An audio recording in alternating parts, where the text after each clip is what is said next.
नरेंद्राचार्य महाराजांबद्दल वादग्रस्त वक्तव्य, राज्यभरात तीव्र पडसाद. काँग्रेसचे नेते विजय वडेट्टीवारांच्या अडचणी वाढणार.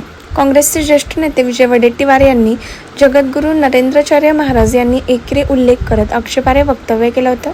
दरम्यान या अपमानास्पद वक्तव्यावरून विविध स्तरातून तीव्र प्रतिक्रिया उमटत आहेत. या पार्श्वभूमीवर मुंबई, पुणे, नागपूरसह राज्यातील अनेक भागात आता तीव्र पडसाद उमटत असून नरेंद्र महाराजांच्या अनुयायांनी आणि भक्तांनी रस्त्यावर उतरत आंदोलनाचा पवित्रा घेतला. यावेळी विजय वडेट्टीवार यांचा कडाडून निषेध नोंदवत त्यांनी माफी मागावी, अन्यथा आंदोलन अधिक तीव्र करू असा इशाराही यावेळी देण्यात आलाय. नरेंद्राचार्य महाराजांबद्दल केलेल्या वादग्रस्त वक्तव्यामुळे काँग्रेसचे ज्येष्ठ नेते विजय वडेट्टीवार आता नेमकी काय भूमिका घेणार याकडे सर्वांचं लक्ष लागले. दरम्यान याच मुद्द्यावरून राष्ट्रवादी अजित पवार गटाचे आमदार संग्राम जगताप यांनी वडेट्टीवार यांच्यावरती जोरदार निशाणा साधला. लोकसभा निवडणुकीच्या वेळेला वोट जिहाद झाला, त्यावेळेला या लोकांची थोबाड शिवली होती का? त्यावेळेला फतवे निघत होते, त्यावेळेला हे काही बोलले नाहीत. मात्र आता या लोकांच्या मनामध्ये भगवा ध्वज हा सलतो आहे, म्हणून हिंदू धर्माच्या विरोधात हे लोक बोलत आहेत आणि काही संघटना हे काम करत असल्याची प्रतिक्रिया आमदार संग्राम जगताप यांनी यावेळी दिलेली आहे. मी सविता परांडे, सोलापूर जिल्हा महिला अध्यक्ष, सोसोब संप्रदाय.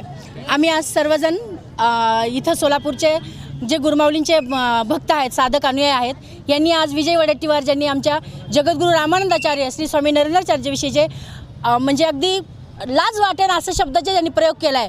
अगदी ते हिंदू धर्माचे धर्मगुरू आहेत आणि त्यांच्यासाठी एकेरी शब्द प्रयोग हा लाजिरवाणी प्रकार आहे आणि त्याच्यासाठी त्यांचा जाहीर निषेध करण्यासाठी आम्ही आज सर्व बांधव इथं जमलेले आहेत. हे त्यांनी अतिशय चुकीचं केलं आहे. त्यांनी शब्दप्रयोग केला आहे की नरेंद्र महाराजाला स्वप्न पडलं होतं काय? होय साहेब, स्वप्नच पडलं होतं नरेंद्र महाराजाला, पण नरेंद्र महाराजाला नाही, परमपूज्य परमात्मा स्वरूप परमवंदनीय जगद्गुरू रामानंदाचार्य श्री स्वामी नरेंद्राचार्य स्वप्न पडलं होतं. कशाचं स्वप्न पडलं होतं? ज्यावेळेस अख्खी दुनिया सगळे सुनामी झाला होता आणि सगळेजण आपल्या घरात शांत बसले होते, त्यावेळेस त्यांना स्वप्न पडलं की माझी काही लेकरं तिथं उपाशी मरायला लागले, त्यांच्या घरात चिखलाचं घाणीचं साम्राज्य झालंय आणि त्यांना स्वप्न पडलं आणि त्यांनी आमच्यासारख्या लोकांना सांगितलं, बाळांनो जा आणि जरा आपल्या लेकरांचीच मदत करा.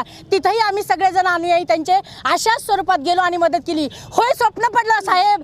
त्या वडेट्टीवार साहेब, अजूनही आम्ही तुम्हाला साहेब शब्द प्रयोग करतोय, कारण ती आमची सहिष्णुता आहे, आमच्या माऊलींची ती शिकवण आहे. स्वप्न पडलं ज्यावेळेस रस्त्यावर लाखो लोक आज ॲक्सिडेंटमध्ये मरत होते, कुणीही त्यांची मदत करत नव्हते, त्याच वेळेस माझ्या जगद्गुरूजींना स्वप्न पडलं आणि त्यांनी सांगितलं की इथं आपण ॲम्ब्युलन्स सेवा चालू करायला पाहिजे. 2010 मध्ये ॲम्ब्युलन्स सेवा चालू केली आणि बघता बघता ह्या ॲम्ब्युलन्स संरक्ष असं काही वटवक्षाल की 52 ॲम्ब्युलन्स आज प्रत्येक हायवेवर आमच्या बिना ह्याच्यात आज काम करतात. आमची भूमिका काही नाही. ज्यांना हे स्वप्न पडलं समाजाच्या कार्याचं, जगातल्या तळागाळातल्या समाजाचं आपल्या समाजात जे सुधारणा करतात आहे, ज्याचं कल्याण करतात आहे, पर्यायाने समाजाचं, राष्ट्राचं आणि देश सेवेचं ज्यांनी व्रत घेतले, त्यांना जर तुम्ही अशा एकेरी शब्दात बोलत असताल, अर्थातच आमच्या सगळ्या हिंदूंच्या भावना दुखवल्या गेल्यात आणि त्यामुळे आमची एकच इच्छा आहे की त्यांनी आमची सगळ्यांची जाहीर माफी मागावी, कारण ते जगद्गुरू रामानंदाचार्य श्री स्वामी नरेंद्राचार्य आहेत. अर्थात जगद्गुरू म्हणजे जगाचे गुरु आहेत आणि ही काय कुणी अशी दिलेली